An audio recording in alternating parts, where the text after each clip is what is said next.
All right, I think we're good. Okay.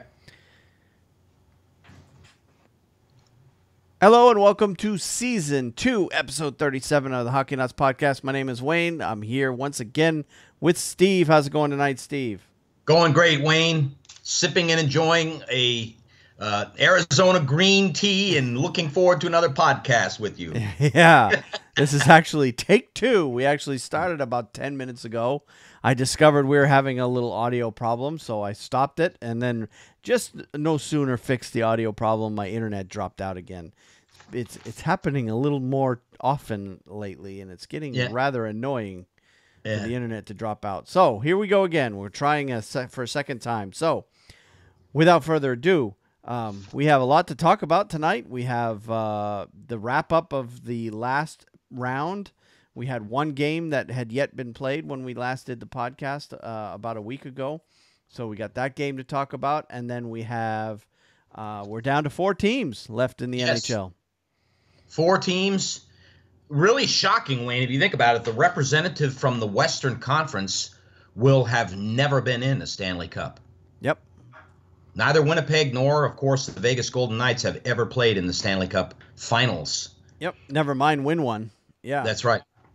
Yeah, and as for the Eastern half, there's really only one Stanley Cup between the two of them. So That's right. Tampa Bay has their cup that they got a few years. Yeah, 2004. 2004. Yep, Don Tortorella. Yep, and then I think they've been in the. Have they been in the final? Other than that, they've been in a couple of. They went to the final a couple of years ago, either against Pittsburgh or Chicago. Yep. Yeah. And then, of course, Washington's been to the final, but they've never won a cup. So, right. Yeah, a lot of new teams this year. So I'm excited for that. Actually, always like to see somebody new winning the Stanley Cup. So that's always a good thing. Yeah. We've got those 2 series to talk about. And we've got an announcement, too, with the podcast. And we might as well go ahead and get that out of the way first. Steve and I actually met yesterday at a local restaurant around here. And we talked a few things over about the future of the podcast and kind of thing, as we wrap up our second year, kind of where we want to take things. And Right. Steve has actually decided that he's going to step back to being a part-time host. So he won't be with us on every single week podcast, and he'll just be popping in from time to time, probably be our Rangers consultant going forward. And so he won't be with us with every show, but he will get on as often as he can. It's just become difficult with his work schedule to fit the podcast in every single week. So with that in mind, and it's something I've been thinking about doing for quite some time anyway, is I'd like to build a bench, I guess is the best way to put it, of hosts. There's other podcasts out there that I listen to that have basically a rotating group of hosts that come and go throughout the year or throughout the show or whatnot. And I'd like to head for that direction. We're 2 years in now. We've built a loyal following. We've got regular contributors to the show. And, there's got to be some listeners out there that would like to get even more involved. And I think this is your best opportunity right now. So I'd like to have anybody who is interested in coming on and being a guest on the show, just for a little bit of the logistical part of it.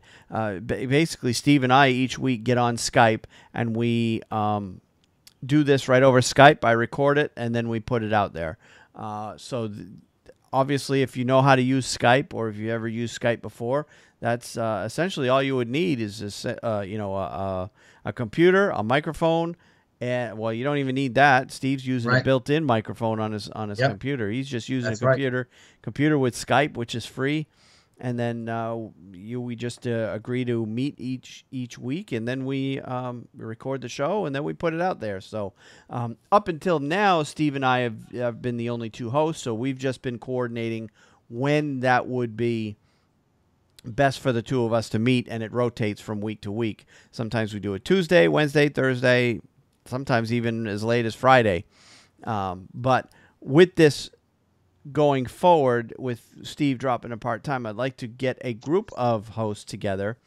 If you want to come on and be a host each week, that'd be great. If you can only do it once a month, that's fine. But we're inviting all of our listeners out there to step up to the plate and become a host if you feel like you've got something to say. Doesn't matter what team you're a fan of. That doesn't matter to me whatsoever. You'll get your chance to talk about your team, obviously, if you come on the show. But we do talk about, if you're a listener to the show, we talk about all NHL teams. We talk college, we talk minor league, we talk European, we talk all kinds of hockey out there. So just an open invitation for anybody who wants to possibly come on and be a co-host of the show. Like I said, you could do it part-time. You could do it each and every week. And because we're going to have a group of hosts, what I thought I would do also to make things easier on everybody, instead of having a rotating kind of, recording at different times of the week, depending on everybody's schedule, I think what I want to do is once we do go to this format, I want to lock it in so that we're recording the same time, same day, each and every week. That way, all of our hosts know exactly when we're going to be recording. And right now, I haven't finalized it for sure, but right now, what works best for me anyway is Wednesday nights, 8 p.m. So if you're available Wednesday nights, 8 p.m., you want to come on talk hockey, what I generally do with Steve is I prepare the show notes, the topics that I personally want to talk about, and I send him a link to my Dropbox that has the file in it. He takes a look at the file, reads over the show notes, adds any of his stories that he wants to put in, and then we go from there. So that's generally how we do it. And if that's something that's interested to you, go ahead and reach out to me. You can reach me at feedback@thehockeynuts.com, or you can tweet me. I'm at Wayne Hallee 9, and it's WayneHallee 9. That's the number 9 on Twitter, and I'll be happy to discuss any further details with you. So that's where we're headed. So with that's where we're headed. Yep. I made a commitment to you. Let's hope it stays that I'm here with you through the Stanley Cup, Wayne, and I think that's what we talked about, and that's still good for you. That's what we're intending on doing. So yeah, we're going to transition into the multi-host format as the the NHL season ends, and as we head into the off season and go into the off season and head into next year. So by the time next season starts, I want to have at least, with you included, probably 3 additional co-hosts that can come on. We can do as little as one-on-one. We can go as many as, I don't know how many Skype will allow us to do, but have as many as 4 or 5 people on at once talking hockey. So yeah, the more the merrier is what I say. Yeah. And I appreciate it so much, Wayne. Just real quickly, I've had some changes in my life here in the last couple of weeks with my job situation, and it's just things are difficult for me.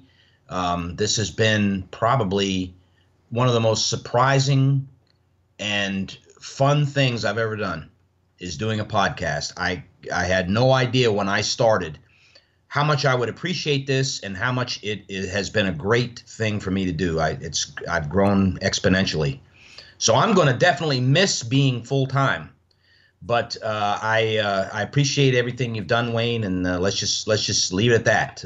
I will talk here in a couple weeks and say something more as the season gets very close to ending. Yep, and I appreciate you. You've been a fun addition to the show, and we were. I can speak for all listeners that we've We've enjoyed having you on, and of course, we look forward to continue to have you on from time to time as well, even though it's going to be on a part-time basis. So, Right. But yeah, always look forward to your Rangers insight. I've learned more about the Rangers in the last couple of years than I probably want to know. I appreciate that, Wayne. I've become a pseudo Bruins liker now, and I wouldn't admit that to most people, but I guess I just did. But I've gained a lot of respect for the Bruins in the last couple of years. Well, good. All right. So let's head back into the news stories, shall we? Yes. We've got to talk about, first and foremost, let's get out of the way the last game in round 2 that we did not get to talk about last week because we recorded right before the start of that game, and that was Game 7, Predators and Jets. And that game was in Nashville, and I had a feeling that the Jets would come out and win this game. I was hoping that Nashville would win it, although, I wasn't really torn one way or the other. Because either way, I wanted to see one of these two teams succeed well, and unfortunately, where they faced each other in the second round, only one could advance. So it's a shame. Right. These two teams should have been the conference final as far as I'm concerned. But Winnipeg came out, and it really never was much of a game. Yeah, Wayne, I'm on the other side of the fence on this one. I didn't think Winnipeg had a snowball's chance in hell of winning this game. I really didn't. At first I did, and then I realized, wait a minute, this is Game 7 in Nashville. No, they're not going to win. Although they had a great season, I think Nashville's going to take them. But I was shocked. I really was. I don't think Pekka Rinne played that game. I mean, the Vezina decision has already been made. Yeah. But I don't think he played a good game. Well, he got yanked. So that should tell you something. Yeah. And the 2 goals that he let in were pretty soft. Yeah. So yeah, I just he might win the Vezina and all that good stuff, but he didn't impress me at all as a goalie who was eye on the prize in that game. In other words, somebody who was looking at this as, this was actually a Stanley Cup Finals game. Yep. That his team had to have. I mean, it was money time, and he was going to step forward on a national stage and show why not only was he a finalist for the Vezina, but why the Nashville Predators were odds-on favorites, why they were the President's Trophy champions, and why they were odds-on favorites to win the Stanley Cup. That just didn't happen. Yep. I was really surprised at the outcome of this game. So, yeah, and the thing with Rinne too, that brings up a concern for the Nashville Predators going forward, because he showed he was human earlier in this year's playoffs. He had some struggles in the first round, and then here in the second round he was looking pretty good up until this game. Right. And he let in those 2 goals that, I would say were relatively soft goals. He had that one that kind of squeaked in against the post that, he didn't have the post sealed tight on that one. Right. And then he had that other goal that he let in, and then they pulled him after that, which as quickly as they pulled him, that just shows that Laviolette's wasn't very confident in his ability, because he pulled him pretty quick. 2-0. Right. Right. That's a good point, Wayne. And behind the scenes, you don't know. Maybe he was hurt. Maybe there was something there to that. Maybe it was just that Laviolette knew he had to have Game 7, and he wasn't going to let it bleed. He wasn't going to let his team bleed anymore. Yep. To stop the bleeding and put somebody in there. You don't know. But as I said, I was surprised. He seemed tentative. He seemed shell-shocked in net, especially after that first goal. And like the moment was bigger than than what he could. He could handle. Yeah. I couldn't have said it any better. Yep. That's exactly right, Wayne. Yep. That's what I thought. And he showed some of that last year too, in the Stanley Cup final. Look what happened in the final. Yep. He struggled last year against Pittsburgh. Granted, Pittsburgh's a great team. Winnipeg's a great team. So these are good teams that he was playing against, but he showed for all the regular season, each of the last 2 years, lights out during the regular season. Yep. Very well in the early rounds of the playoffs, and then when he was faced a really strong team, really tough team, and a really big moment, he kind of crumbled. So that's the concern. It's as if I'm going to blend in another sport here. It's as if he was the quarterback in the NFC Championship game, and he received an audible. But it wasn't from Nashville. It was from Winnipeg. And he just couldn't deal with that. Yep. He couldn't. You know what I'm telling you? Yep. And that was it, man. He just wasn't going to win. He wasn't going to be the guy in that game. And Laviolette, that's hats off to him. He's a great coach. He probably saw right through that. He probably realized it. And they had to make changes. Yep. So they went to Saros there in the halfway through the first period. Yep. But Saros ultimately didn't do a whole lot better. Winnipeg took the crowd out of the game right there with those first 2 goals early, and the crowd never really got back into it. I mean, about the best they did was when Nashville made it 2-1. That got the crowd back into it again. But as soon as Winnipeg scored to make it 3-1, that was it. That was it. That was the end of the Nashville crowd. You didn't hear from them the rest of the night. They pretty much sat on their hands the rest of the night. So, Winnipeg comes away with the huge Game 7 win, which is huge for them because anytime you get experience with a Game 7 and, it comes out as a win for you, that's incredible for your confidence going forward. Right. So that makes Winnipeg that much more of a dangerous team. So Winnipeg moves on to the next round. Yep. Which means we are now in the conference final, and that sets up Winnipeg versus Vegas, of all teams, in the Western Conference Final, and Tampa Bay versus Washington in the Eastern Conference. Yep. So let's talk about what's happened so far in the Tampa Bay-Washington series. Yes. We've completed 3 games. First game went to Washington 4-2, and that game was in Tampa Bay. Game 2, also in Tampa Bay, went to Washington 6-2. And then Game 3 was in Washington, and Tampa Bay won that one 4-2. So Tampa Bay finally woke up after losing the first 2 games at home. Right. They got really. I mean, Washington pretty much owned them those first 2 games. I agree. And Tampa Bay finally woke up in the third game. Vasilevsky played very well in the third game, and Tampa Bay came away with a complete win to get themselves back in this series.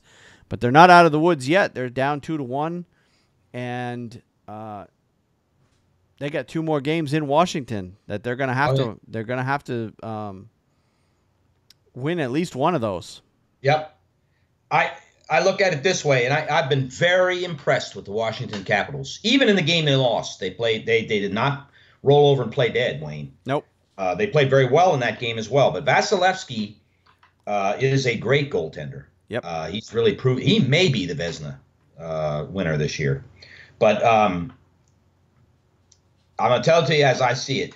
Washington wins this game tonight at home, and I think it's over. I don't think Tampa Bay is going to beat Washington 3 games in a row. I could be wrong. We're talking about a team that does choke, but I don't know that they choke against the Tampa Bay Lightning. So I guess we'll see tonight. But it's a powerful game that's coming on tonight. I mean, this is something where Ovechkin has to step forward, and these big marquee players that Washington has. This is the game they've been waiting for, to prove to their fans and to the NHL community that they're a team that can win the Stanley Cup, and they really have been for years. This is the game right here to seize and show people. It certainly is. Yeah. I mean, and this game 4 has always seemed to be huge games in series anyway, because you win, you're up 3-1. and you're going Yep. back to Tampa Bay with a 3-1 series lead. You Right. lose, you're going back to Tampa Bay 2-2. And Yep. Tampa Bay now has home ice advantage again because Right. 2 of the last 3 games in the series are in Tampa. Right. So yeah, this game tonight, I know I'll be watching, is going to be huge. Yep. For both teams. Yep. Yep. For both teams. And Agreed. ultimately, like you said, I feel that the winner of this game tonight is going to win the series. I think that's how important this game is. I agree with you. That's another good point. Tampa Bay wins tonight. Ultimately, I think they're going to take it. I think they'll have come all the way back from that hole they dug. Yep. And they are going to they might even win it in four straight. But they're going to take this series. Yep. But the phone booth is a very tough place to win in the playoffs. Come playoff time, it's not easy to win on Washington's home ice, and so Tampa Bay is going to have their work cut out for them tonight. I look for a big game from Braden Holtby. Actually, I think he's been impressive in this playoffs. Yeah, and the big unknown for Washington is whether or not Nick Backstrom comes back. They desperately need him to come back because he's a big part of their offense. They've been able to survive so far without him, but it's going to be, it's going to be tough to knock off the Lightning without arguably their second best player. Right, one of the best playmakers in the NHL too. Yep. So he did skate today. Not a full. They're saying that he rotated in during line rushes. So he is still considered day to day, and he's a game time decision for tonight's game. So we'll see whether or not he plays. But either way, it's going to be a big game. I can't wait. Yeah, this will be. This is prime time right now. Yep. This is a primetime game for sure. So we'll see. And Washington needs to shut down that Tampa Bay two-headed monster power play that they've got. Basically, the Tampa Bay power play is I mean, everybody knows what they're going to do, but the players are so good, they still can't stop them. You know you're going to have Stamkos at the top of one circle. You're going to have Kucherov at the top of the other circle. And those two are just going to, basically create a triangle with the guy back on the point, back on at the blue line, and they're just gonna pass the puck around that triangle and try to get a good clean one-timer at the net. And I mean, it's deadly. They've been killing teams all year with that. Right. Agreed. And Washington does the same thing with Ovechkin too, and Kuznetsov. Yeah. So it's crazy that everybody knows the way they're setting up what's happening. Everybody knows, but they're unable to stop it because it's so deadly. The timing is perfect. Yep. So it should be it'll be a fun game. So, all right, let's move on to the other series. Let's go out west. And that one has also completed 3 games. I actually missed last night's game because I had to work super, super early this morning. I had schedule similar to yours. Oh, no. So I wasn't able to stay up and watch that game. It didn't even start till 9 o'clock. So I stayed up long enough to watch. Let's see. I watched the pregame show, which we'll get into. And then I watched maybe 10 minutes of the first period before I went to bed last night. But where we stand in this series, Winnipeg won game 1, 4-2. Vegas came back and tied the series in the second game, 3-1. And then game 3, Vegas won that one. That was the first game at home in Vegas, and that was a 4-2 score. Of course, that game, by all accounts that I saw this morning, that game was incredibly close all game long. Ended up being, it's essentially a 3-2 game because that fourth goal was an empty netter. Mm-hmm. And and I saw the highlights of it. Essentially, game 3 was the Marc-Andre Fleury show.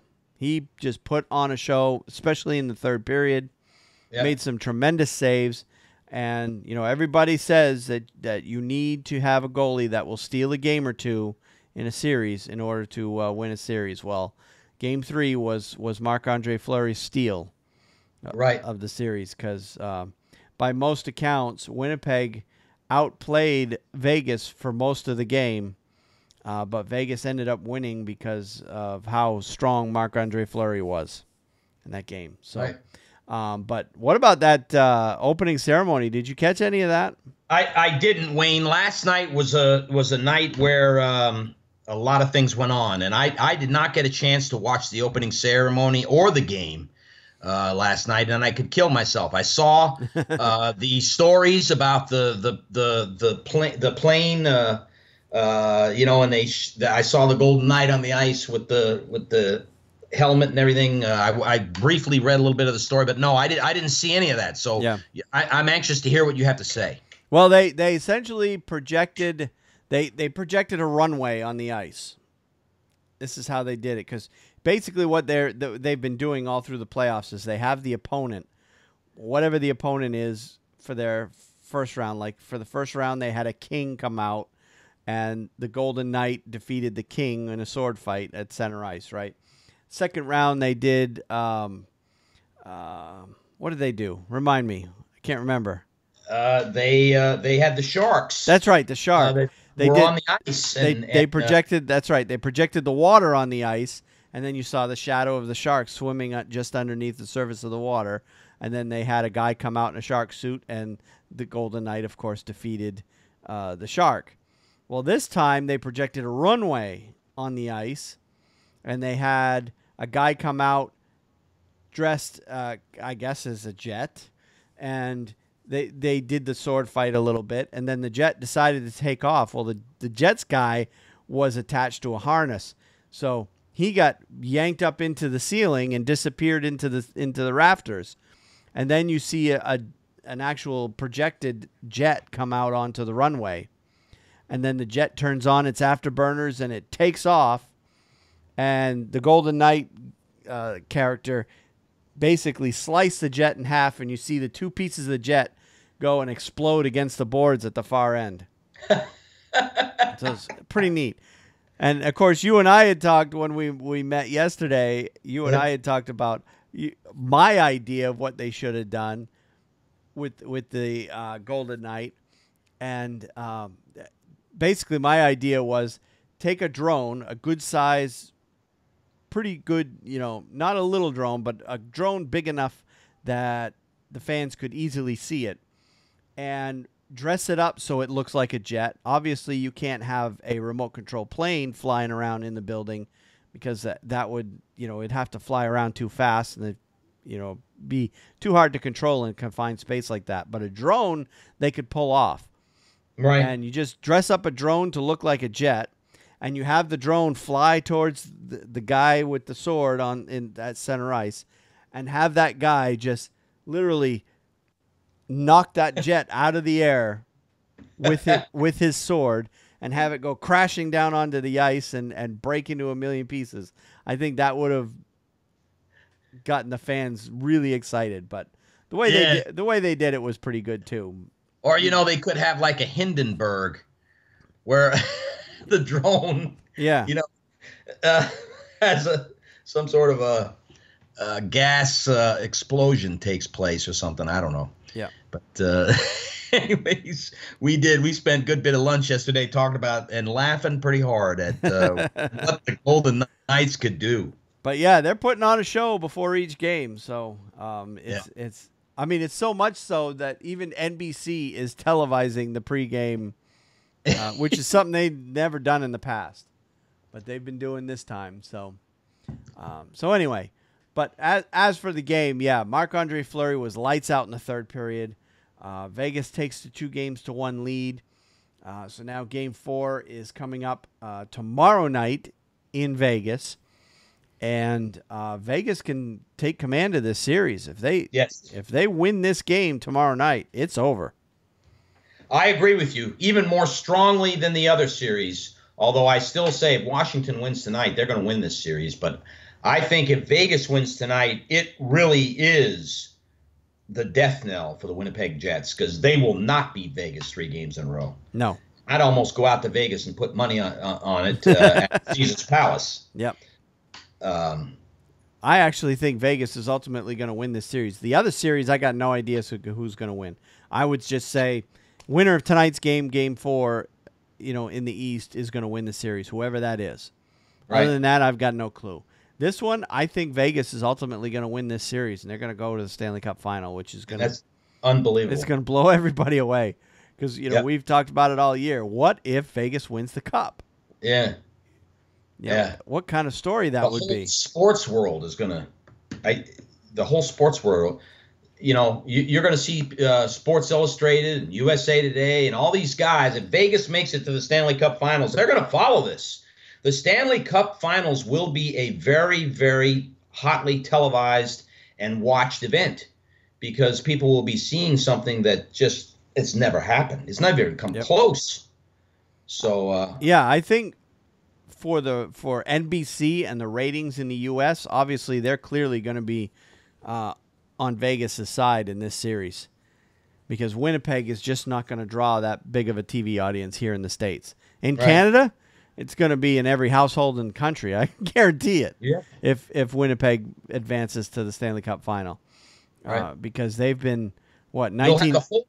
The whole country of Canada will be pulling for the Winnipeg Jets, Yeah. in addition to whatever fans they have here in the United States. But the entire country of Canada is going to be pulling for them. Yeah, Canada hasn't seen a Stanley Cup champion since the Montreal Canadiens in 1993. So only the most diehard fans of other Canadian teams are going to be rooting against the Winnipeg Jets. All the casual fans, all the fans that don't have a strong allegiance to any one team, they're going to be rooting for the Canadian team to make it because it's been so long since a Canadian team has won. So, but yeah, so it looks like, but I think right now, Vegas is in control of this series, as far as I'm concerned. With the way Andre Fleury is playing and the energy that the rest of the team is playing with, I think it's over already. Yeah, but I agree. But we'll see.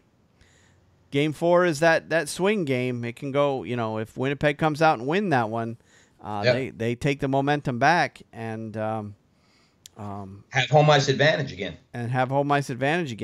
They do stand a chance, but Vegas has shown in the past that they're almost unbeatable in their building, and they don't seem to have a problem winning in other teams' buildings. So, for Winnipeg, they got their hands full. We'll put it that way. Okay, I don't know. Is there anything else you want to talk about in terms of these games?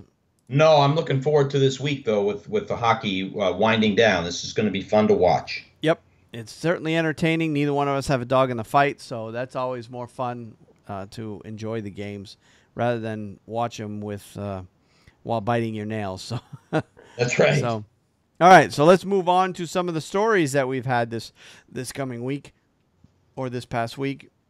First and foremost, transactions. We've had one player signing, Mark Barberio.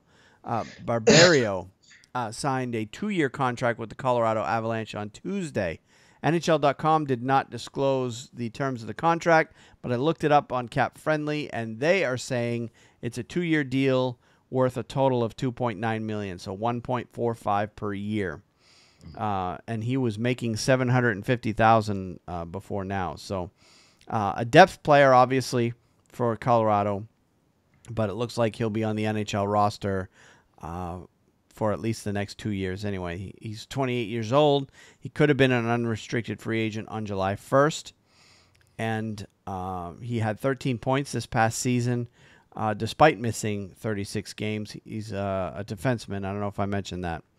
Yep. Averaged 22 minutes, 18 seconds of ice time, and was a regular on Colorado's top 6 defensemen. So they've signed him on to stay for at least 2 more years.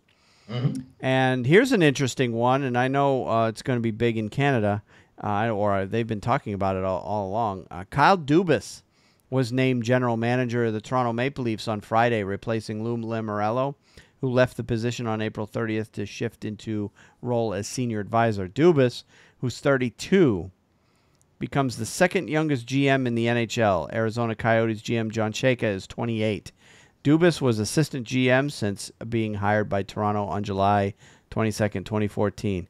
How about that? A young 32-year-old kid Yeah. taking over the richest NHL team in the NHL. Yeah.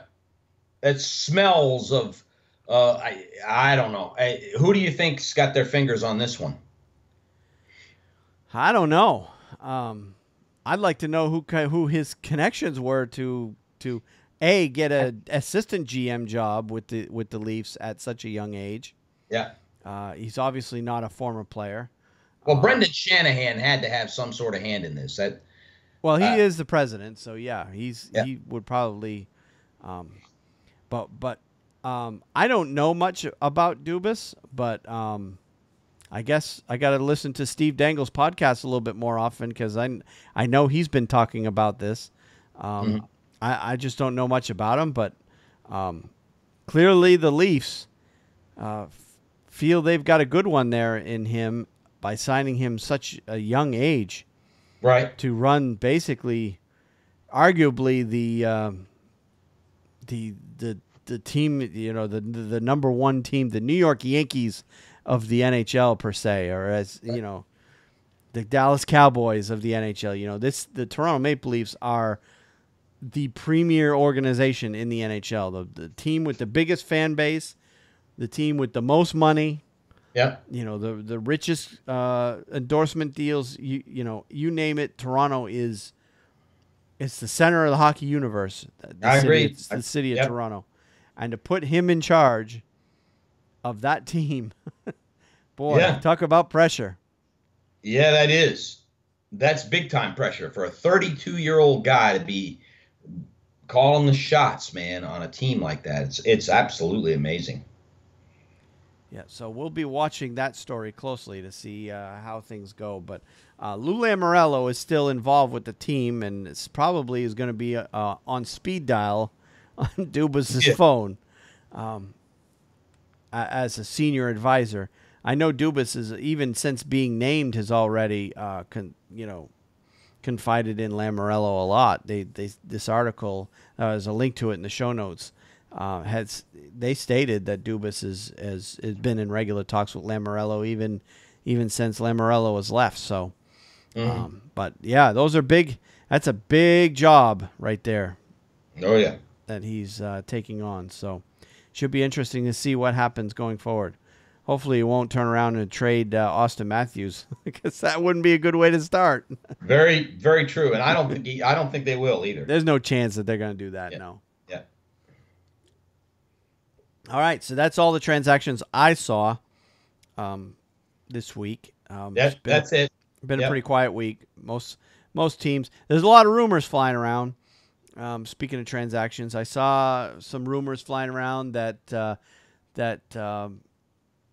Carolina Hurricanes are taking offers on Jeff Skinner and Justin Falk.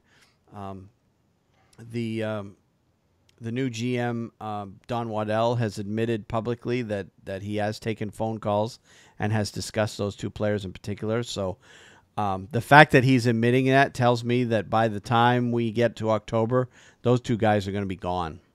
You think so? I think so. If he's openly shopping them around like that and has admitted to it, there's going to be a deal made with those. There could be a trade in the works, Wayne. Yeah, it'll be a trade. Yeah, it won't. I think you got John Tavares. Yep. Who's still not signed with the Islanders. Now, a lot of times stuff doesn't go on till the end of the year. Yep. But the Islanders are out of the playoffs. Yep. They could do a deal with John Tavares at any time. Not sure why that's dragging on. Yep. Maybe that's all. Well, maybe John Tavares has decided he's definitely leaving the Islanders. That's probably why. Yeah. Don't know why he'd come to Carolina, but stranger things have happened. I don't know. Maybe you just don't know. Somebody like him. It could be another deal going on. Yeah, and I don't see Skinner and Falk going to the same team or being part of the same deal, unless it's a mega deal like Falk and Skinner to Montreal for Carey Price. That because I know the article that mentioned this rumor has also mentioned that Carolina is openly shopping for a starting goaltender. So they've decided that it looks like Cam Ward's days are done here in Carolina because his contract is up. They still got to have Scott Darling, but they're going to push him down to a backup role, and they're openly shopping around for a starting goaltender, a true starting goaltender, not a current backup that they think might be a okay starting goaltender. They did that last year and it backfired. Right. So I think you're going to see a blockbuster deal with the Hurricanes this summer, and it probably will include either Skinner or Falk or both. Noah Hannafin's name has come up. I know Boston fan boards are talking about possibly getting Noah Hannafin into Boston, but what Boston would give up for him, I don't know. Right. So you've got well, it won't be Malcolm Subban.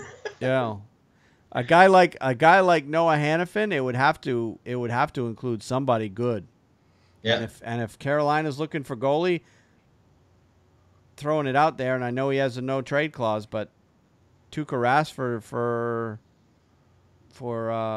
Noah Hannafin with some other pieces mixed in there. Yeah. That's a possibility, but I think Rask would have to approve that trade because I think he has a no trade clause. I don't know that off the top of my head, but I'm pretty sure he does. That's just, it's not a rumor that I've read or seen or anything, but this is the type of blockbuster that I think you're going to see the Carolina Hurricanes pull off. They're going to trade a major piece that they have now, whether it be Hannafin, Skinner, Falk, or a combination of any of them, to try to get a bona fide, proven number one goaltender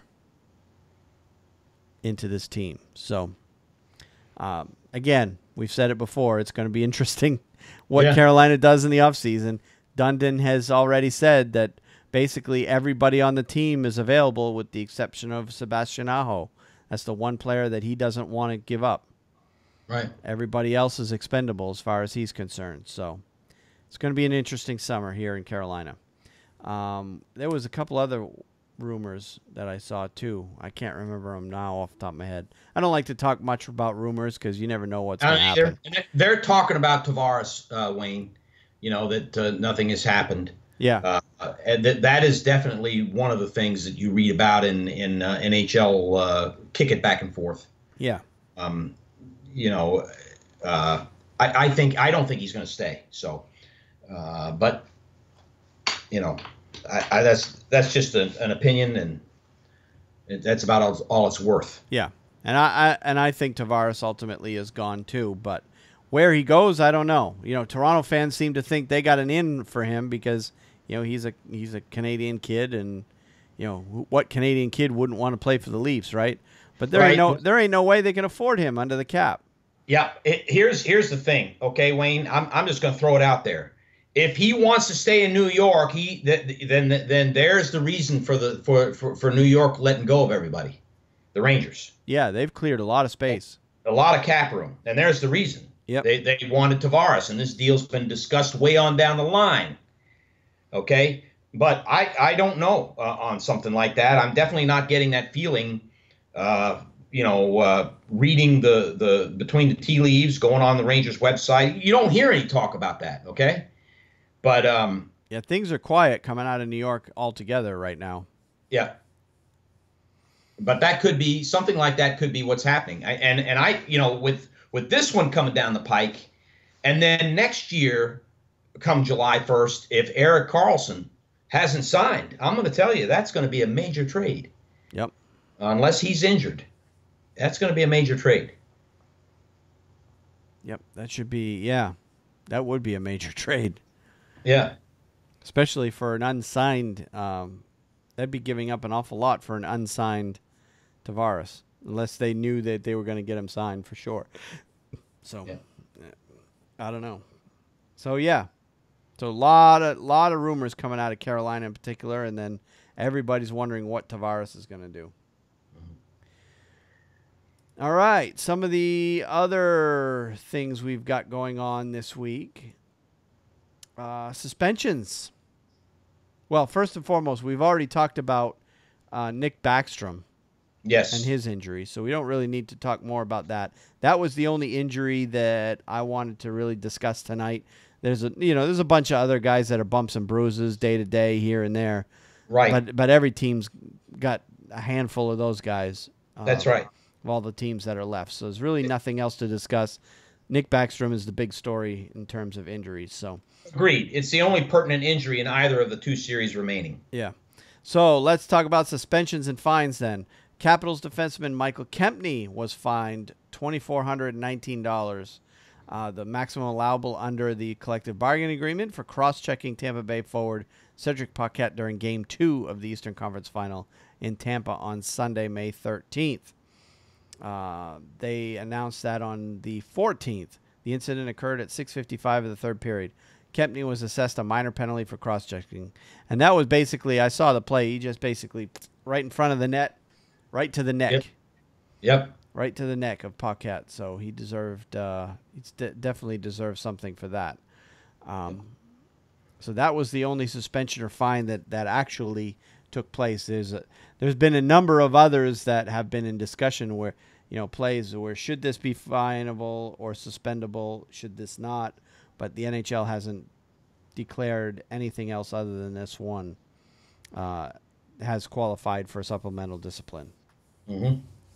All right, some of the other interesting stories we've got going on this week.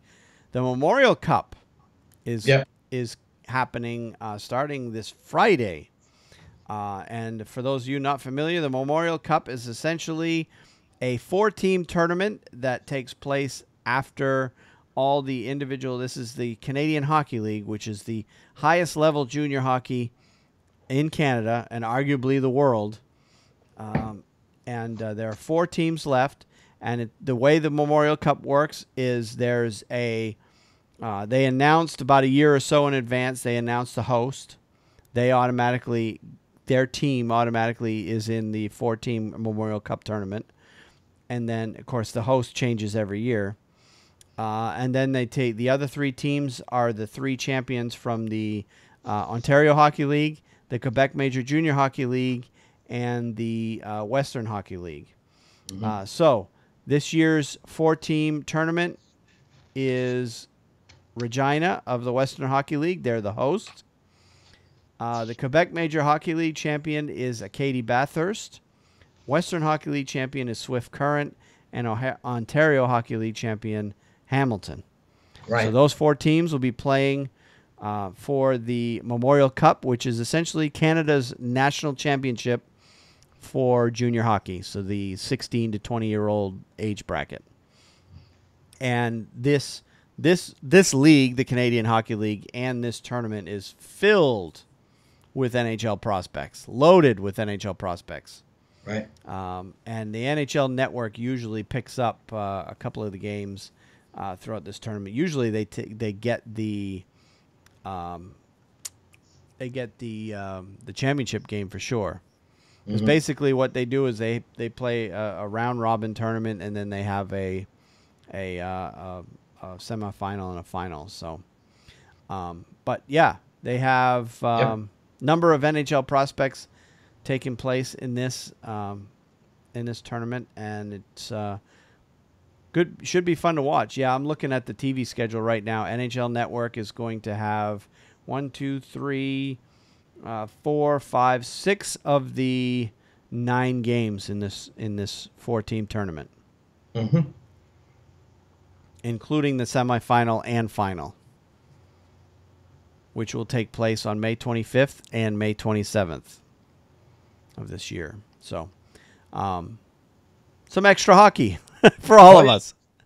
Important hockey, too. Yep. Especially if you live in Canada. Yep. Yeah, Canadian hockey fans follow this tournament as close, if not even closer, than the NHL tournament because it's huge. It's definitely huge. All right. So that was that story. The next story I have is a bit of a sad one, although it sounds like everybody knew it was coming. Claire Drake, the winningest coach in Canadian college hockey history and member of the Hockey Hall of Fame, died on Sunday. He was 89 years old. Claire Drake is a member of the Hockey Hall of Fame. He was just inducted in November. We had talked about him a few podcasts ago. He was a heavy influencer on a lot of NHL coaches today. I know Mike Babcock was one of his proteges going back years, but Ken Hitchcock, I believe, also was a protege of his. So, he very influential, was involved, basically coached Canadian college hockey, but he was also very involved in the coaching community, very instrumental in developing the game to the way it is today.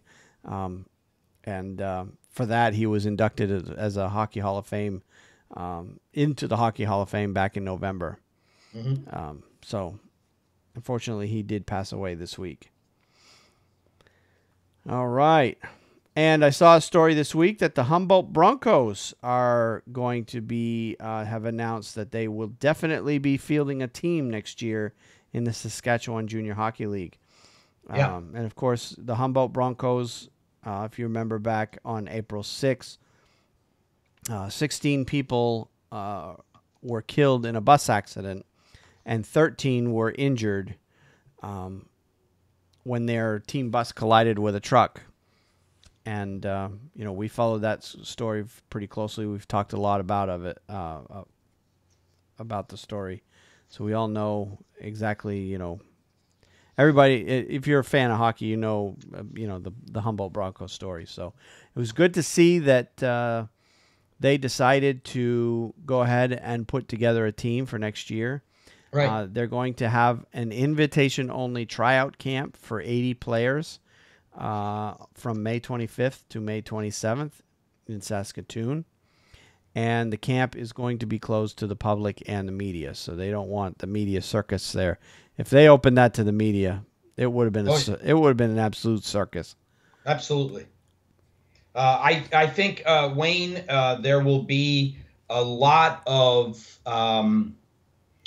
I think what you're going to find is that not only will what's happened strengthen the community, but you'll have a team come out of this that is going to be really, really watched.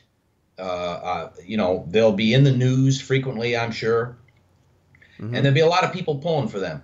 A lot of people are going to give them some support, their support. Yep, absolutely. At all levels of the hockey community, I think. Absolutely. So, and from what it sounds like, a number of those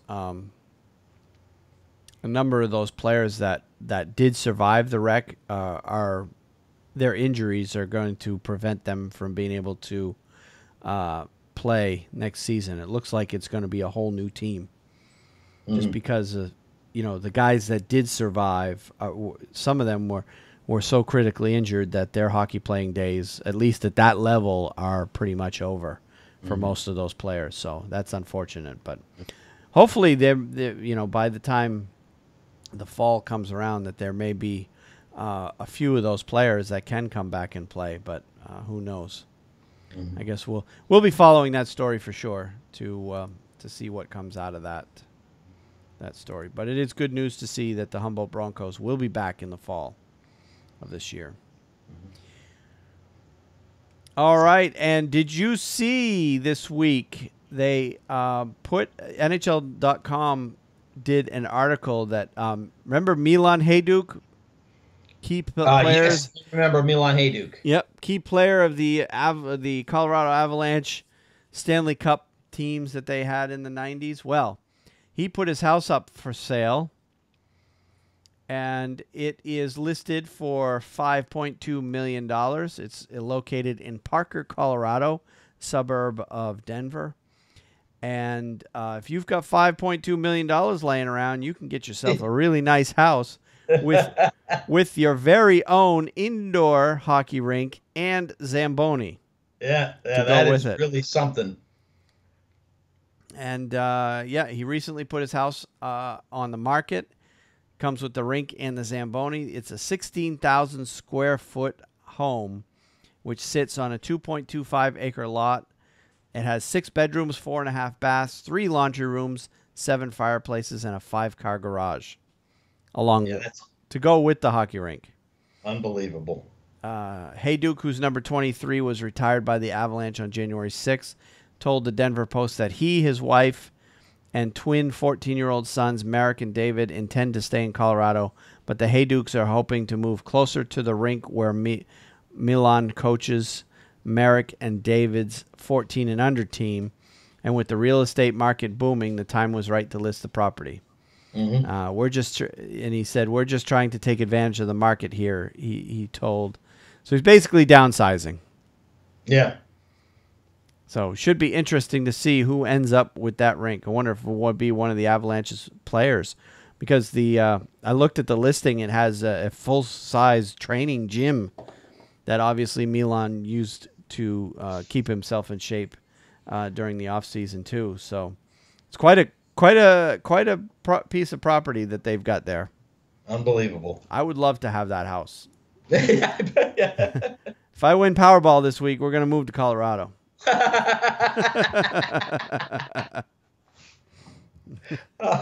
I'll buy his house. Yeah. So I could skate every day. That'd be awesome. Yeah. And I don't even have to learn how to drive the Zamboni. I already know how to drive one. So yeah, I thought that was an interesting story this week. All right. Let's move on to honors and milestones. Kevin Cheveldayoff of the Winnipeg Jets, George McPhee of the Vegas Golden Knights, and Steve Yzerman of the Tampa Bay Lightning are the finalists for NHL General Manager of the Year. I think this one is a foregone conclusion. I can't imagine. I can't imagine anybody but McPhee is gonna win that one. McPhee and Gerard Gallant. I think they are locks for the Jack Adams and for the General Manager of the Year. Yep. So yeah, would agree. All right. Well, Mike Fisher of the Nashville Predators retired again from the NHL after 18 seasons, at least until January of next year, when he decides to come back and join the Predators for their next Stanley Cup run. Yeah, something tells me that won't happen this time. You don't think it'll happen this time, huh? No, I think that's it for Mike Fisher. I think he came back. Maybe he added some things to the Predators and their lineup and their playoff persona, but ultimately Nashville did not play as well as he did last year, and I just think he's 1 year older, and I don't think he's coming back. Yeah, I would agree with that. All right, fair enough. So we're now at our power rankings. And is it my turn? It is your turn this week. It is my turn. All right. Yep. So with that in mind, I've got my power rankings. Actually, I haven't actually done them, but I'll do them right off the top of my head. We're down to 4 teams, so it's not that difficult. Right. Right now, I've got Vegas as the number 1 team. Washington, number 2, Tampa Bay, number 3, Winnipeg, number 4. That's my top 4 right now. Okay. It's hard to argue with that, because there's only 4 teams. Yep. But you could certainly make a case that Vegas, once again, is playing the best hockey in the NHL. I liked Winnipeg and how they started out, but they're in trouble now. They got to win this next game. They got to win. Yep, so for sure. All right, so we're down to our minor league hockey minute then. And I'm going to continue with the ones that I've been doing up till now, and that's talking about the international tournament and the AHL playoffs. Okay. You want to talk a little bit about the AHL playoffs, or one particular event in the AHL playoffs. That's correct. And so why don't we go ahead and get yours out of the way, and then I'll talk about the rest of the league, and then we'll do the international tournament. Okay, very good, Wayne. This actually is about a week old. I mean, this is an old story, but I think it happened the night right the after National we Podcast. recorded. Yeah, right after we recorded. That's right. Yep. It's actually over a week old. Yep. But this is really an amazing story if you really think about this. Truly an amazing story. And it wouldn't, but the fact is it happened in the building that you and I went to a couple times this year and watched a couple games, and that's down there at the Bojangles Coliseum in Charlotte. What I'm talking about, and what this article I have is on, is the longest game was played last week in AHL history at the Bojangles Coliseum in Charlotte. And, I mean, they were all over us to get tickets. I mean, if you think about it, the AHL is not a fly-by-night league like some other major professional, farm leagues, if you will, or prep leagues, whatever you want to say. The AHL is 82 years old. They've been around a long time. My article is entitled "The Checkers Fall in the Longest Game in AHL History." The game was the normal 60 minutes plus 86 minutes and 48 seconds of overtime. It was decided in the fifth overtime, and I wanted to tell you about it. The longest game in AHL history unfolded at Bojangles Coliseum Wednesday night into Thursday morning, but the Checkers came out on the wrong side of the 2-1 final in quintuple overtime. I hope I said that right. Yep. Quintuple overtime. A 1-1 deadlock pushed past regulation and beyond until nearly 7 minutes into the fifth overtime, when Alex Krushelnyski, that's a familiar name, found the back of the net on the Phantoms' 53rd shot of the night. Prior to that, the Checkers had dominated much of the offensive play, firing 95 shots at Lehigh Valley netminder Alex Leon, which we have seen Alex Leon play in. He's played for Philadelphia this year, the NHL, in the bigs. Yep, he did. And outshooting the Phantoms 54-29 in the overtime periods alone. After Danick Martel put the Phantoms ahead in the first, it was Patrick Brown who answered for Charlotte in the middle frame, launching a shot from an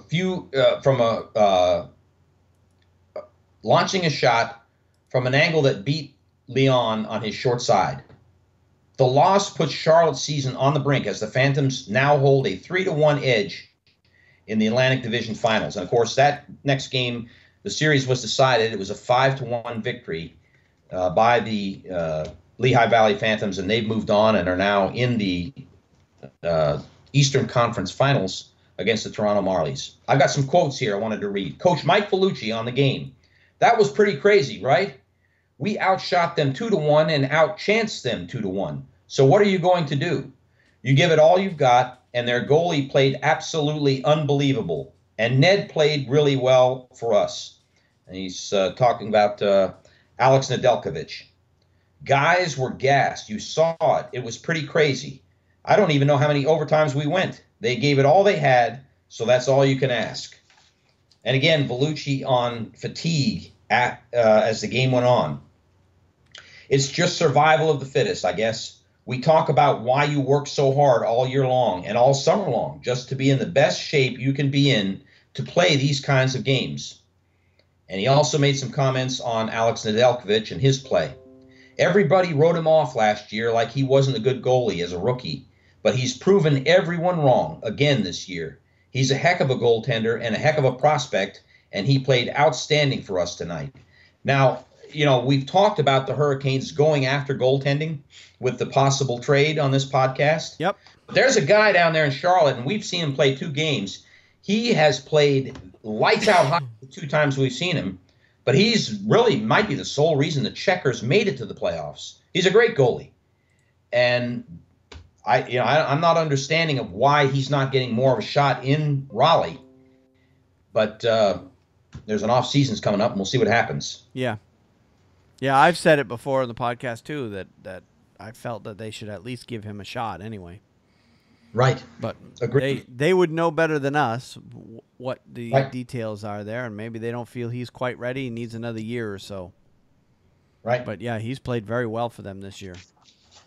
Let me continue on. Mike Vellucci, the coach of the Checkers, had some more comments The last of which was on Alex Leon, the Lehigh Valley Phantoms goalie. I don't know. He's in the zone, and we've just got to get more traffic in front of him. He made some incredible saves where everybody on the bench had their arms up. That's hockey. A goalie gets hot one night, so we've just got to find a way to get that tough one on him. And then finally, Alex Nedeljkovic on losing this game. It's hard, but that's playoff hockey. You're going to have some of those games that seem like they never end. You think it could come down to a funny bounce and a break one way or the other. And I guess we kind of broke down in the D zone where and they found the open guy. It's a tough pill to swallow, but we've got to move on. And some interesting notes on this game, Wayne. Prior to this game, the longest game in AHL history was on April 24th, 2008. A full 60-minute game plus 82 minutes and 58 seconds of overtime. So just short of breaking. These guys just barely passed the longest game last week when they played in Charlotte. Just barely, by just a few minutes. And the interesting thing about it was, like this game, the Philadelphia Flyers affiliate defeated the Carolina Hurricanes affiliate. And back then, the Charlotte Checkers did not exist, as you'll remember. Yep. The Charlotte Checkers were the Albany River Rats, actually. That's the team that moved to Charlotte. Yep. And that's the team that was in the longest game prior to this. Oh, wow. Alex Leon's 94 saves were just short of the league record of 98 saves set by former Checkers goaltender Michael Layton in that 2008 game that I just spoke about. The game ended at 1:09 a.m. local time. Now, that's one heck of a long game. And I'm telling you, I don't know if I would have stayed for the whole thing. I guess maybe I would have if I put my money down for it. But well, it depends if we had to work the next day. To leave Charlotte at 1 a.m. and then have to drive home. Yeah. That would have been, yeah. That You'd would have had been a day off. Yeah. That would have been a very short night. I might as well just drive right straight on into work. You know? Yeah. Yeah. But that's really something. A 5 overtime game lasting, really, they played 2 games plus an overtime period. Yep. They must have been some kind of tired at the end of that one. Yep. So, yeah, an interesting game indeed. And, yes, they were hounding us to get tickets for the Charlotte Checkers home games. We're on their mailing list, so we're getting messages and emails and everything else trying to get us to buy tickets. And, hey, if we lived right in Charlotte, there's a good chance we would have been at that game. But you're at least 90 minutes away, and I'm a good 2 hours away, so it's a bit of a drive. So usually the only time I go down to a Checkers game is if I'm either off that day or off the next day or something of that effect. To go to work and then go to Checkers game and then go to work the next day just doesn't happen. I'm just slightly too far away for that. Right. So, all right. So with that was, and in fact, that was the elimination game, was it not? No, the next night, they played 3 in a row in Charlotte, and actually Charlotte did not win a game on their home ice. Okay. They split the games in Lehigh Valley, then came back to Charlotte for 3 games, and Lehigh Valley won all 3 of them. The next game was the deciding game, which Lehigh Valley won 5-1, and something tells me that Charlotte had their emotions kind of just run out. Yeah, a game like that, you lose a 5 overtime game, and that's a backbreaker at any level. Those are hard to come back from. Right. So, but yeah, Lehigh Valley ultimately wins that series 4-1.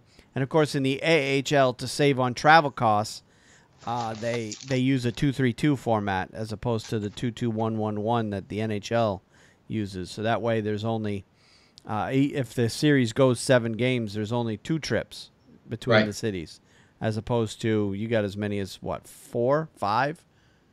Right. 5 trips. So yeah. So they use that other format to cut down on travel costs because the minor league levels travel budgets are much tighter than they are in the NHL. So yeah, and with that in mind, let's take a look at the rest of the series that happened around the AHL. Of course, Lehigh Valley won their series with the Checkers 4-1. The other series in the East was Toronto Marlies and Syracuse Crunch. That was a 4-game sweep for Toronto Marlies. Yeah. So they move on to the next round. Manitoba Moose and Rockford Ice Hogs are one of the Western Conference matchups, and that was a 4-game sweep for the Rockford Ice Hogs. Mm-hmm. And then the last series in the second round was the Texas Stars defeating the Tucson Roadrunners 4-1. So all 4 series actually ended in 5 games or less. So they were quick. So they are now going on to the conference final, the conference final, which in the East you have the Toronto Marlies against the Lehigh Valley Phantoms. And in the West you have the Texas Stars against the Rockford Ice Hogs. And one thing that's interesting to note with the AHL is the Eastern Conference and the Western Conference don't play each other at all during the regular season. Right. Again, travel costs are the big factor there. So we're basically at the point where the Eastern Conference Championship is going on and the Western Conference Championship is going on. These teams have played each other, but when the 2 winners of these 2 series advance, neither's played each other, if ever. They have played each other in a very long time, so it'll be a complete unknown. So both series get underway this weekend. The Western Conference series get underway on Friday night. The first game is at Texas. And then on Saturday night, Saturday afternoon, Toronto hosts the first game of that series. So that's a 4 p.m. Eastern start. And then, of course, the Western Conference one tomorrow night is Texas hosting, and that's 7 p.m. Central, so it would be 8 p.m. Eastern. And unless you have the AHL Live internet package, which is grossly and ridiculously expensive, you won't be able to watch that. I don't understand why the American Hockey League and the East Coast Hockey League charge so much for their streaming. It's like over $300 a year to get every game. Yeah. Minor League Baseball charges $50 a year, and there's 10 times as many teams that you can watch in minor league baseball. Yeah. I just don't understand why American Hockey League and East Coast Hockey League, if anybody's listening to our show that has any kind of pull with those 2 leagues, talk some sense into those 2 leagues to drop the price of that. That's close to prices, season ticket prices. Yeah.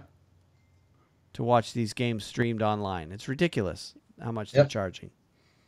I just wish they would wake up and change the way they're doing things in that sense. So anyway, enough about the American Hockey League. Let's move on to the international stage, where the World Championships are continuing over in Denmark, and we have advanced all the way to the semifinal.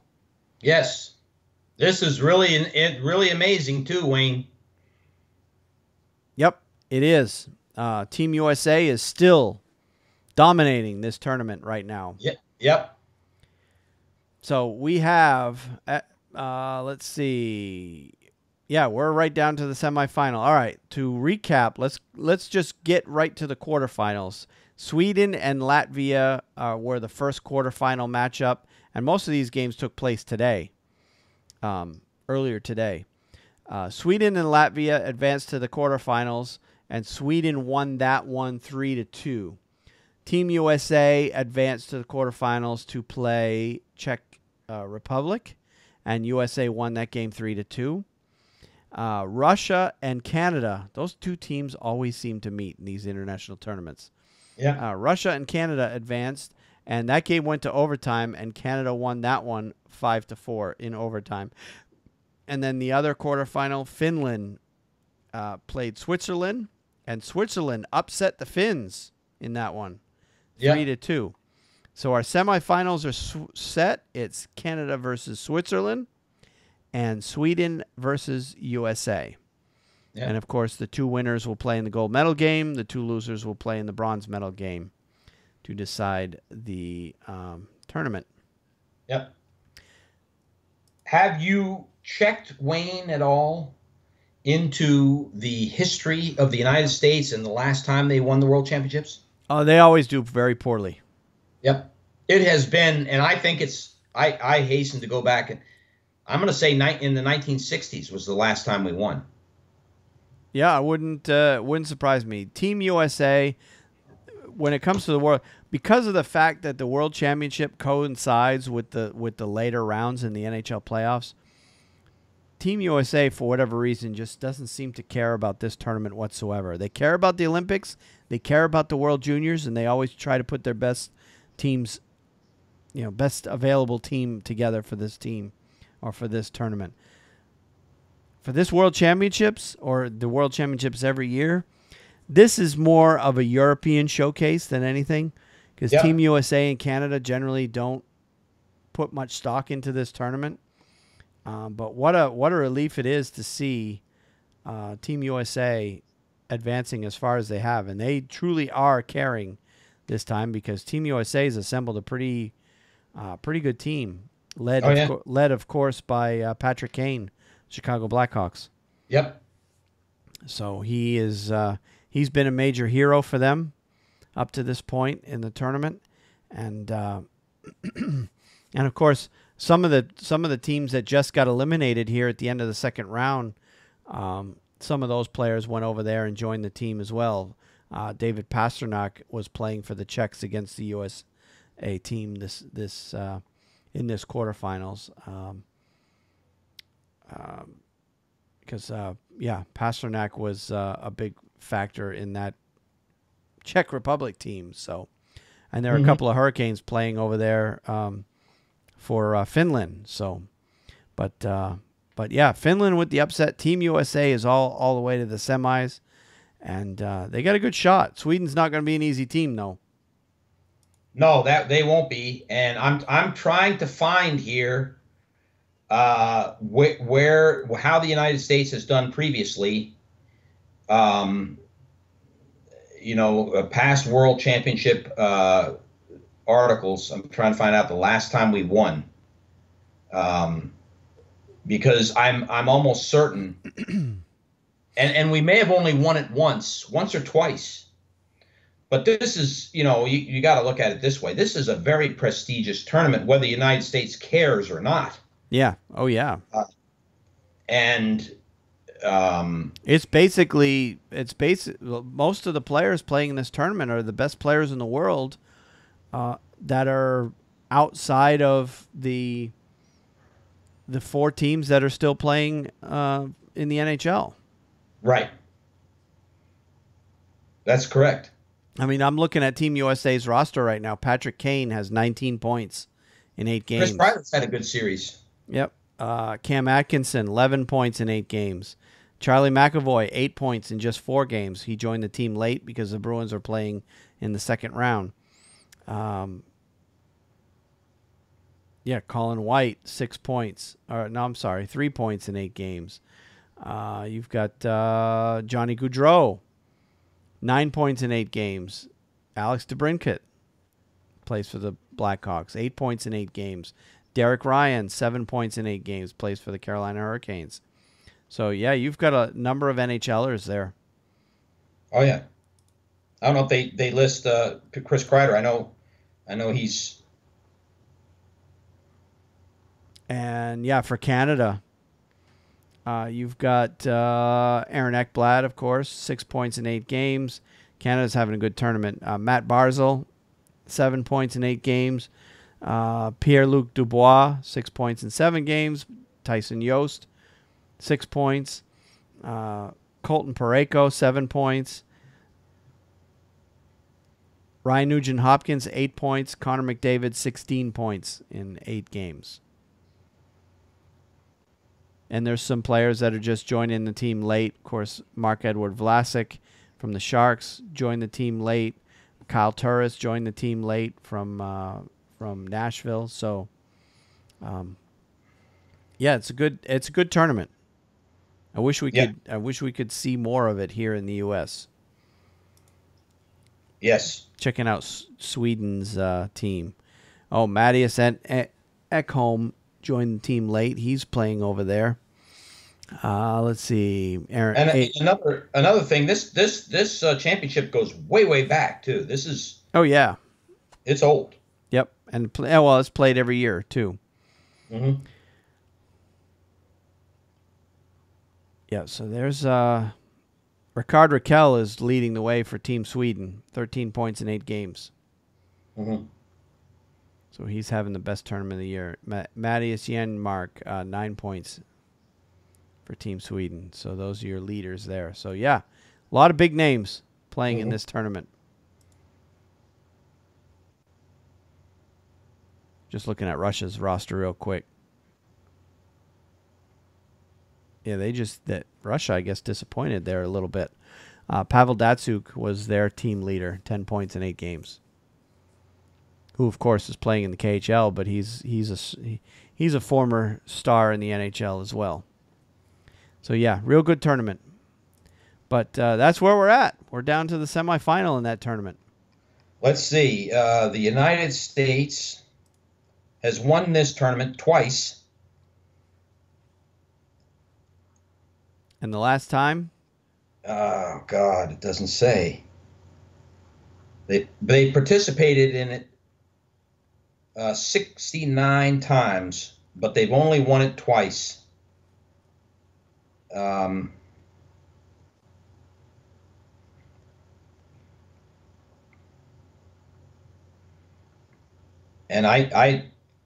let's see.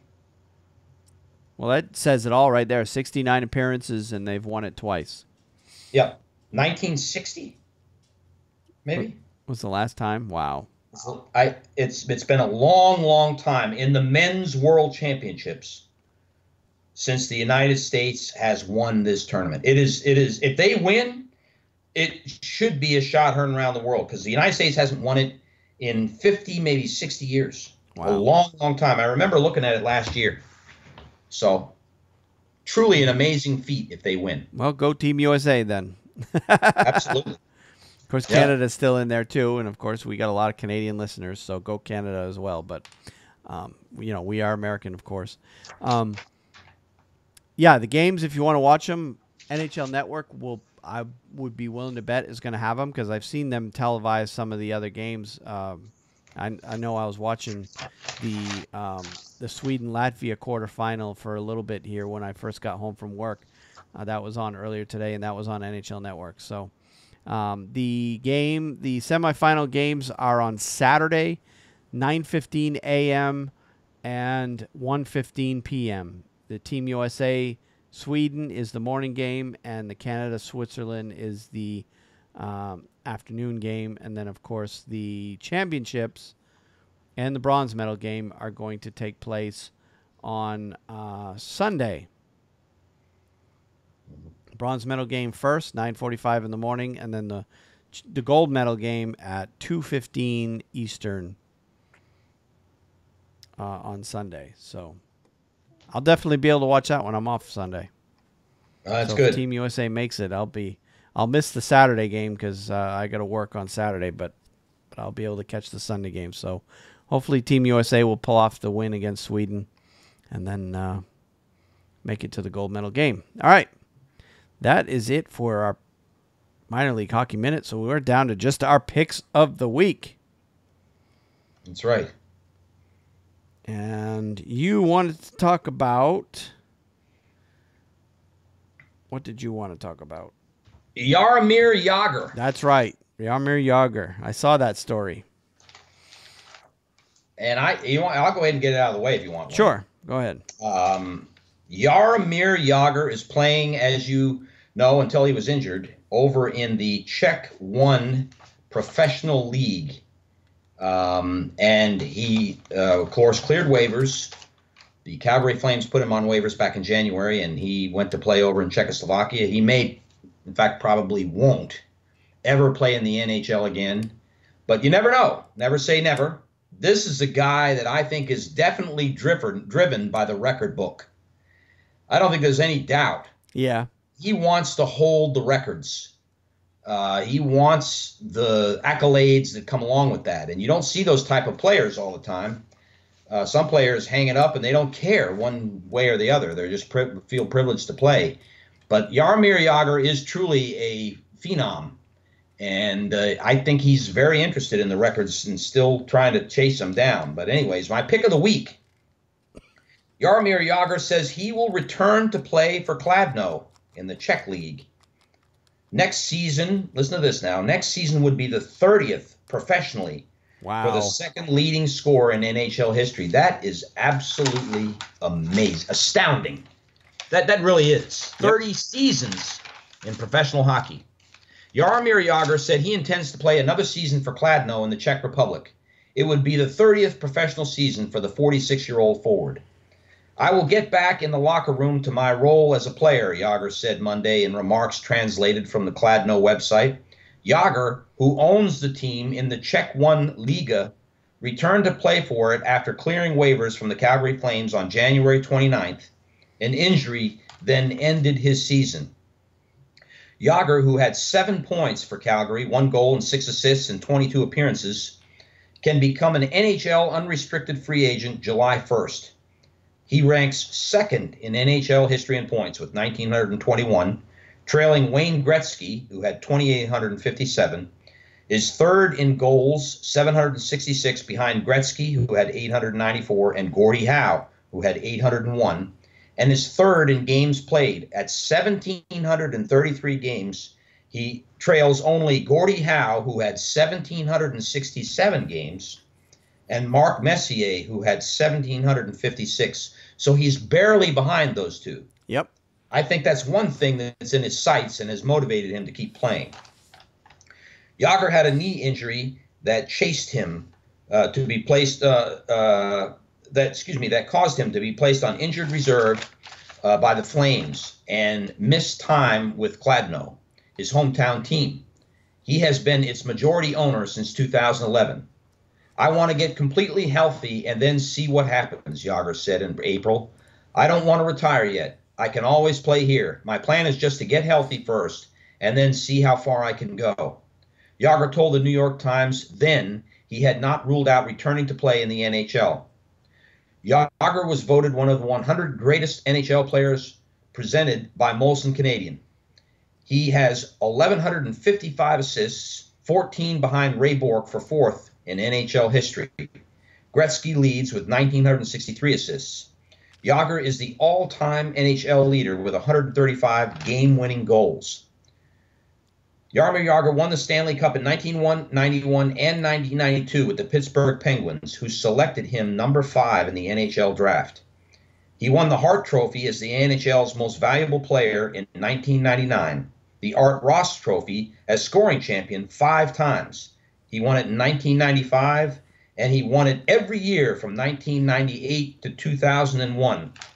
And he also won the Masterton Trophy for perseverance and dedication to hockey in 2016. He played 2 seasons for Kladno before joining the Penguins for the 1990-1991 NHL season. He also played in the NHL for the Washington Capitals, the New York Rangers, the Philadelphia Flyers, the Boston Bruins, the Dallas Stars, the New Jersey Devils, and the Florida Panthers, and in the Continental Hockey League for the Avangard Omsk. So, there's a guy, I don't think he's going to be back to the NHL, but I'm not going to say that for certain. You never know. If he's an unrestricted free agent and somebody wants to put him on their roster for, half a season, see how he does, I wouldn't be surprised. Yep. And just imagine of the numbers that he has amassed, where he would be if he hadn't missed 4 seasons of play in the NHL. Yep. And I say 4. He played the 3 seasons in the KHL, but he also played over in Europe during the lockout year, the year that basically went, where there was no NHL whatsoever that year. That was 2005. That would be year number 4 that he did not play over here. Yeah, imagine 4 years additional I think at the rate that he was going at the time. He was still 100 points per year guy during those days, or yep, close to it. yep. He would have passed Gretzky for sure. So just think, adding 400 points and probably 90 more goals onto those point totals if he hadn't missed those years.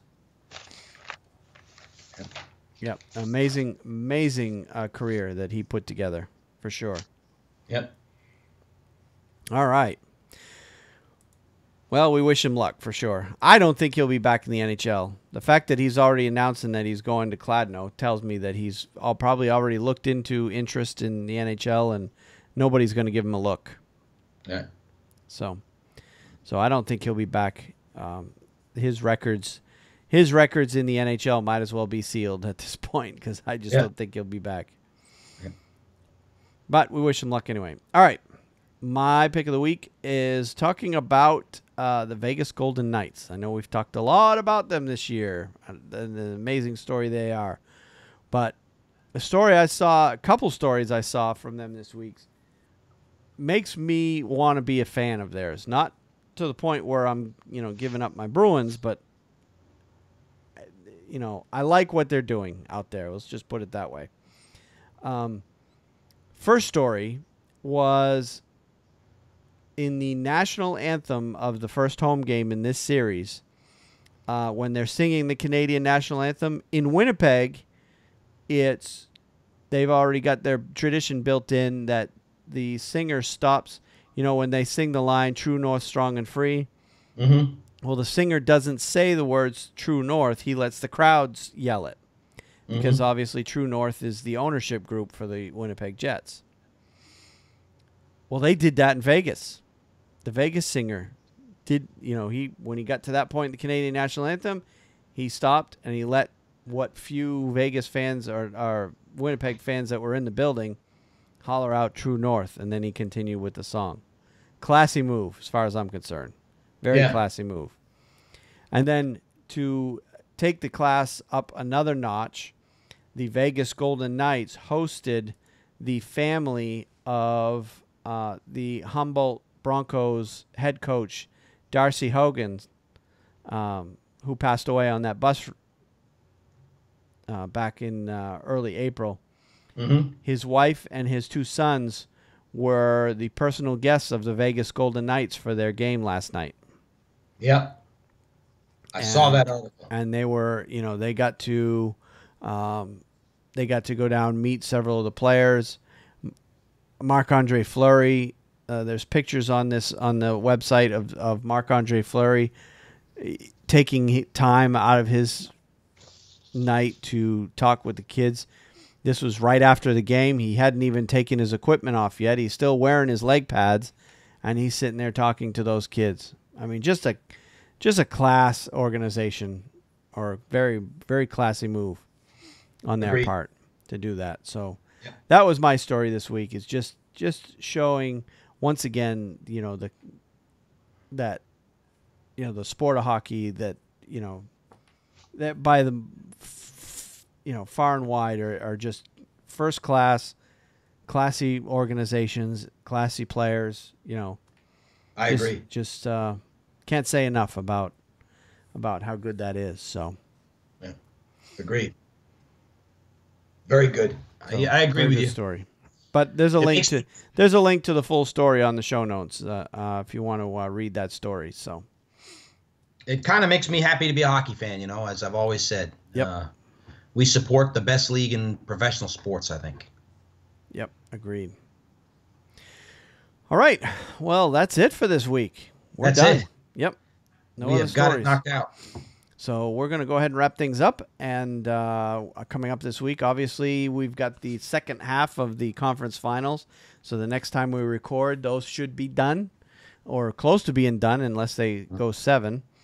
And we'll take things from there. By next week's podcast, we'll also have a winner in the World Championships. We will have probably have a good idea who's going to win the the conference championships in the American League, and we'll probably have a good idea who's going to win the Memorial Cup by this time next week. So, right. So we'll have a lot to cover for next week as well. So, all right. Well, until then, we're going to go ahead and wrap things up, and I guess we'll see you next week, Steve. Sounds good, Wayne. Have a good week, and I look forward to working with you again next week. All right. All right. Have a good night, Steve. Good night. All right. That bugs me. I would like to find out the last time the United States won that. Yeah, I know it's been a long time. That is for sure. So, well, good.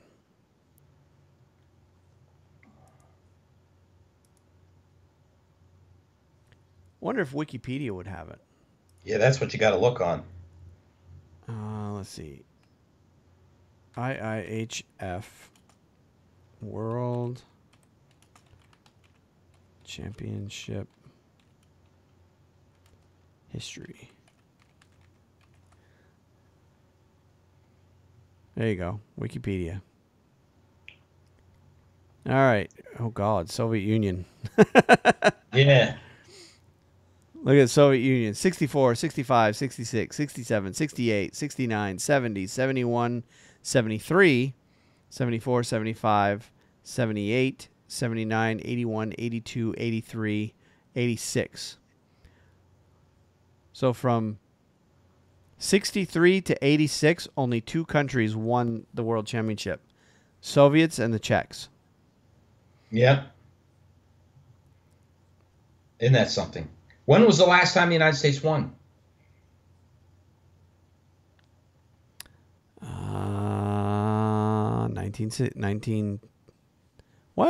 1933? No, they've won one since then. Yeah, 1960. There it is. 1960. Yep. So that has been almost 58 years since the United States has won the World Championships. Yeah, U.S. has 2 golds, 9 silvers, 7 bronze. Yep. That is, I'm telling you, that if they win this, Wayne. So their most recent medal is a bronze in 2015. And their most recent silver is way back. Most of theirs, 56. Yep. So most of their silvers are way back too. Yep. So since 1960, USA has won nothing but bronze medals. Yep. So it's truly amazing. Yep. It really is. I